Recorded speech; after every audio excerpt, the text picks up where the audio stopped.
আপনাদের পরিকল্পনাগুলো কি শুধু প্রতিশ্রুতির মধ্যে সীমাবদ্ধ থাকবে নাকি আপনারা বাস্তবায়ন করবেন? এবং আপনার দল যদি ক্ষমতায় আসে, আগামী বাংলাদেশ নিয়ে যে পলিসিগুলো আছে ওইগুলো আমাদেরকে কিভাবে এনশিওর করবেন যে আপনারা এগুলো বাস্তবায়ন করবেন? দেখেন, আমরা তো একটা political party, I will be totally honest with you.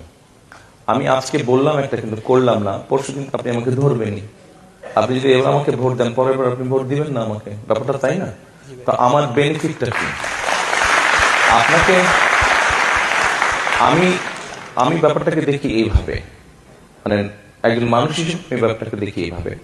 আপনাকে আমি যে কমিটমেন্টগুলো করলাম, আমি মনে করি যে আপনি যদি দেখেন যে হ্যাঁ, তারেক রহমান এবং তার দল বা তার সরকার কাজগুলো করার চেষ্টা করছে, হয়তো 100% সাকসেসফুল হচ্ছে না, চেষ্টা করছে, তখন কিন্তু আপনি আমার পাশে থাকবেন। At least I have tried.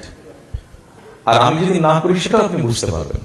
তো না করলে তো আপনার সাপোর্টটা আমার থেকে চলে যাবে। একটা পলিটিক্যাল পার্টি হিসেবে কেন আমি আপনার সাপোর্টটা হারাতে চাইবো?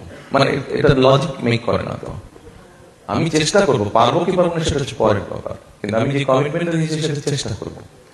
তো চেষ্টা না করলে আপনার সাপোর্টটা থাকছে না, তো আমার লাভটা কি তাতে? বোঝাতে পেরেছি আমি? সিম্পল ব্যাপার, আমার লাভটা কি?